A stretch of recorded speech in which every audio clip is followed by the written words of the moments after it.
that I am too direct. I feel like I've gotten this bad advice my whole career, and I think I'm done. I think I'm done getting that bad advice. For founders, the advice never ends, so discernment becomes a valuable skill. Think of this show as practice. I'm Lindsay Chepkema, and this is Actually I Can. Good conversations about bad advice. Let's get into it. Hi, my name is Stella Garber. I'm co-founder and CEO of Hoop. Hoop is an AI customer support agent for e-commerce brands that is super easy to set up and works directly in an existing help desk. I love it. Okay, and what is the bad advice that you received that you want to talk about today? I always get the feedback that I am too direct. And I am Eastern European background. And it's funny, I started getting some content on Instagram about like how Eastern Europeans react to situations versus Americans. And it was like so spot on. So I feel like I've gotten this bad advice of like, don't be so direct my whole career. And I think I'm done. I think I'm done getting that bad advice. So, and I think especially being a woman, I Uh-huh. always wonder if I'm just getting that advice because I'm a woman. I was debating having that be my first question to ask you, whether if you think you would get that advice if you were a man. Absolutely not.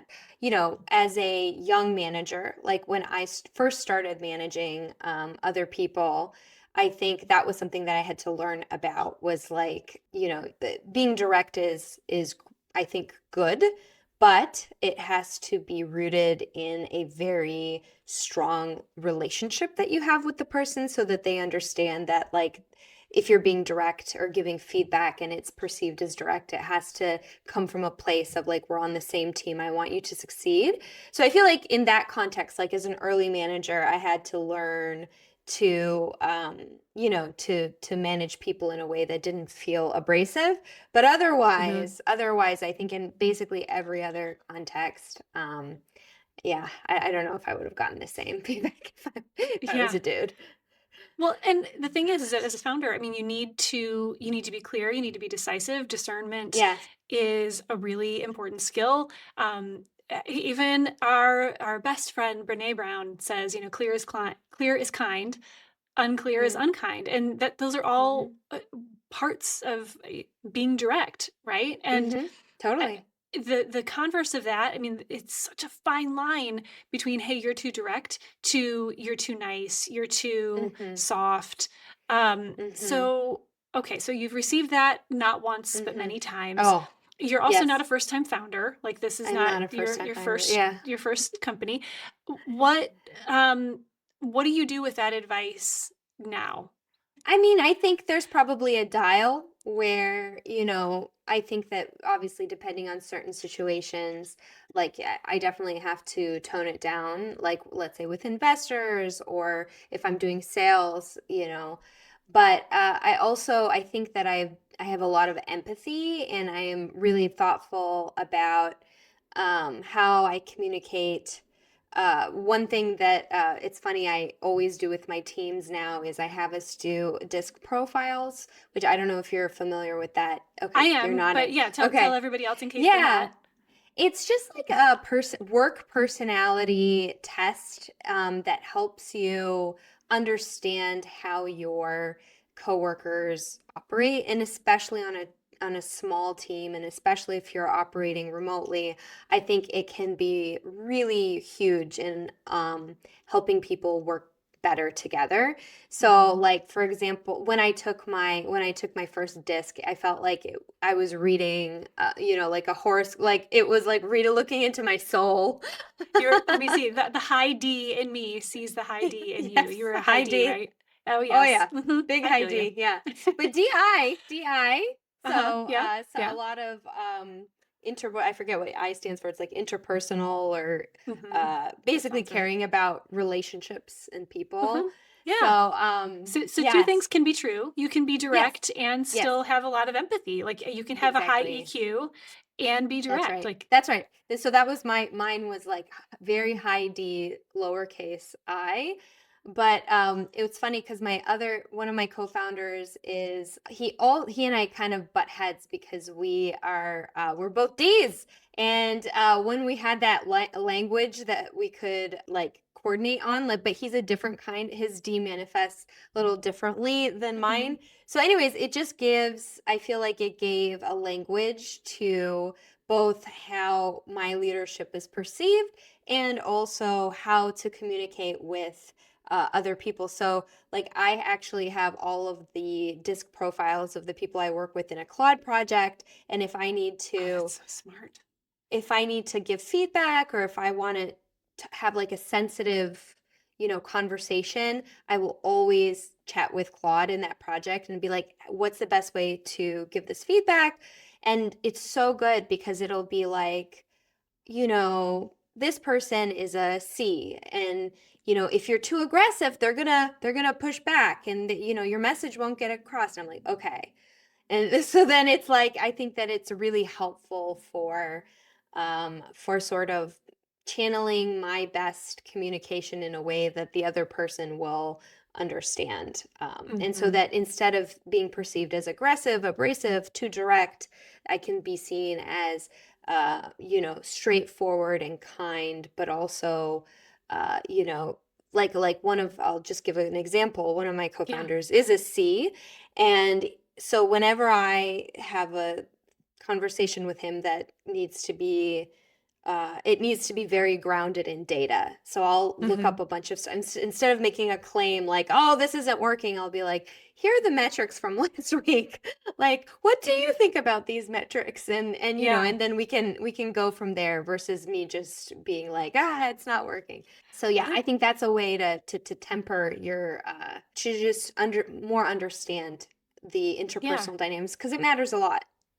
It does, and, one, I mean, I think even just that in and of itself just shows how much empathy and EQ you have that you are using one and two, what a great way to use AI and all of the like Yeah. weird, like wasteful use cases. That's such Mhm. a beautiful one that helps you to meet people more where they are and to possibly leverage your directness, but in a way that will be received the way that it's intended, which is Exactly. that's great. Honestly, every founder should have, like, when you have your kind of founding team established, we did a facilitated disc session. And then the artifact that we took away was these disc profiles. And then now we can use AI to augment and apply it like every day or, however often. And so Mhm. I think it's like one of these things that really has a huge ROI over the long term.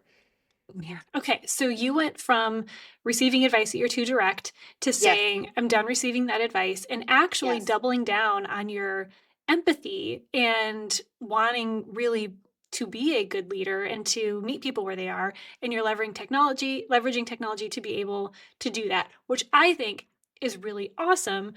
But rewind, a couple companies ago and a couple roles ago, Mhm. Mhm. how did that, hey, you're too direct? How did you receive that? What did that actually do to you as a leader, as a founder in the earlier days of receiving that feedback? I've been told my whole life that I'm too bossy and, one of those types of things. So it's funny with now as a mother to my children, I'm like, it's good to be bossy. Like Yeah, maybe in the 90s it wasn't, but um, it's all in how so you leverage it, which is exactly what you're doing yes. right now. Yeah. Exactly. So I think for me, it felt very personal. I think that's one thing where I'm like, I'm just doing I feel like I'm doing my best. But I think that it helped me to have more empathy for sure about different work styles. And I've worked remotely for essentially my whole career. And Hmm. so I think that also you have to think about the communication. This is, I feel like, less talked about now since COVID, but in previous roles, it was very kind of revolutionary to be working remotely, and so we had to really think about how to communicate, what types of information to communicate where.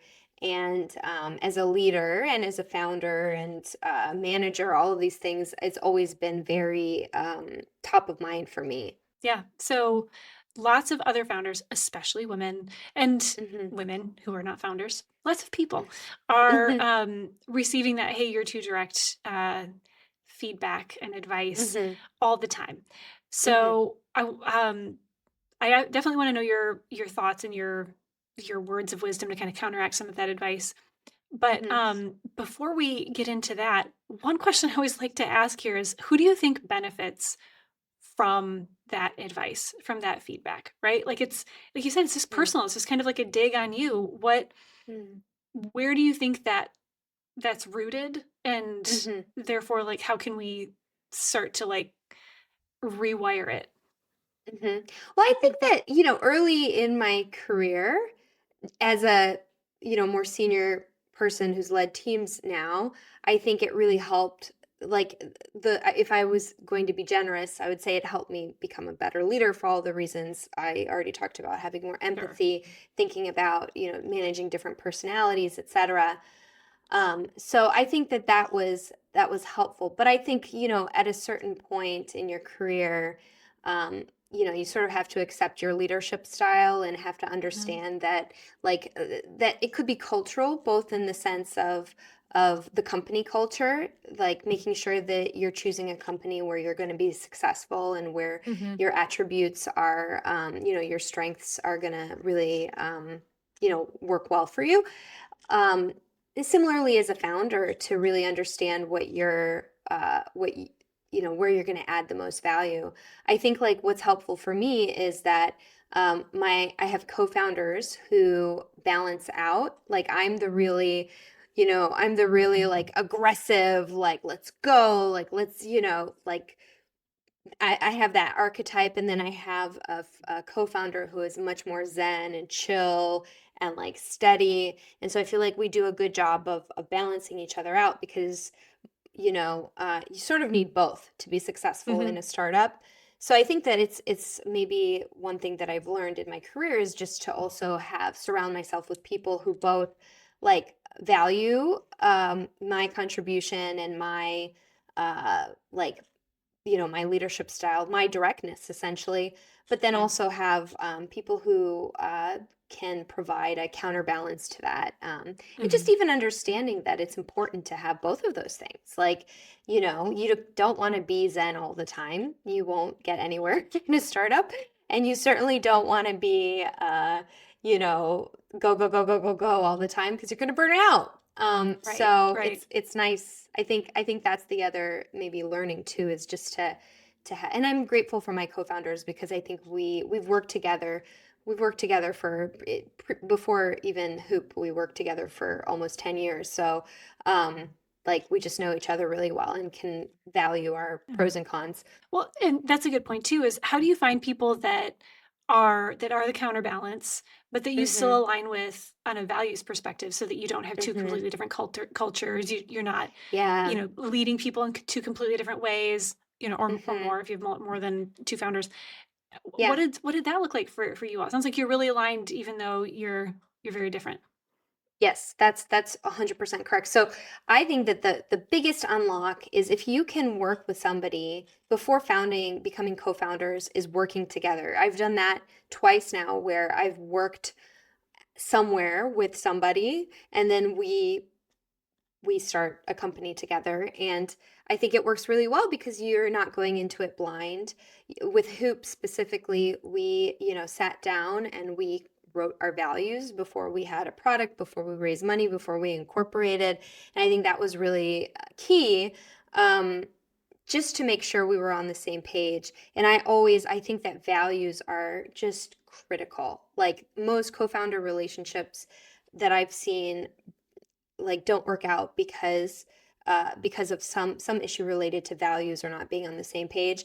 And so I think that's, like, if you can set that foundation, if you can set it before the company, like, that you're working on a project, or you're on a team, or at a company where you can see how, you sort of test it out first before making the leap, like, that I think is the biggest, opportunity to make sure that things work out in the long run. And even then, you never know what's going to happen. There are Right. always externalities. People get sick, people's circumstances change, whatever it is. But at least you can minimize that part of it, because just like in life, just like in like your personal life, who you choose Yeah. to partner with is a huge determinant of your long-term success. Huge. And I don't think people talk about it enough. People talk about how you need a co-founder, No. you need a technical co-founder, you need Yeah. like this is what it needs to look like. But um people are in such a rush to say like you need to pick them, you need to choose, you need to do Yeah. it early, you need to find a co-founder. But like you're talking about years in the Oh, making of people that years. you can trust, people that you've worked with, people that you know their work style and what their how their values show up in everyday, work life. That's huge. That's huge. Yeah, I mean, it's funny because I definitely think that there's a huge emphasis placed on this starting a company. Like, oh, you started, oh, you raised around, oh, you launched. Like, but the real meat, the real company building, most companies are between 7 to 10 years they go before having any sort of exit. That's a long time. Yeah. So, Yeah. and like it's a long time after launch. So I think, Yes. especially if you're thinking about founding a company, like that's the timeline that you have to keep in mind. That's the length of the relationship. Um, and so you have to make choices based on that timeline. Obviously, Absolutely. it's nice when things work out faster, but it's almost never the case. It's so true. It's so true. Okay, so before I let you go, Mhm. we talked about the bad advice you received, the bad feedback that people bestowed upon you. How would you counteract that with some good advice for founders who might be trying to do what you've done or might be getting some of that same feedback themselves? Just say that it's really important to do a lot of like kind of internal work and understanding and having a lot of what's the right word, like self-awareness. I think that that's also something where it can be a double-edged sword. Like when you're a young founder, you have no self-awareness, you can be brash, you're not afraid of like making mistakes. When you're an older founder or a repeat founder, you hopefully have more self-awareness through experience. But maybe you're not as brash because you've learned how things might play out.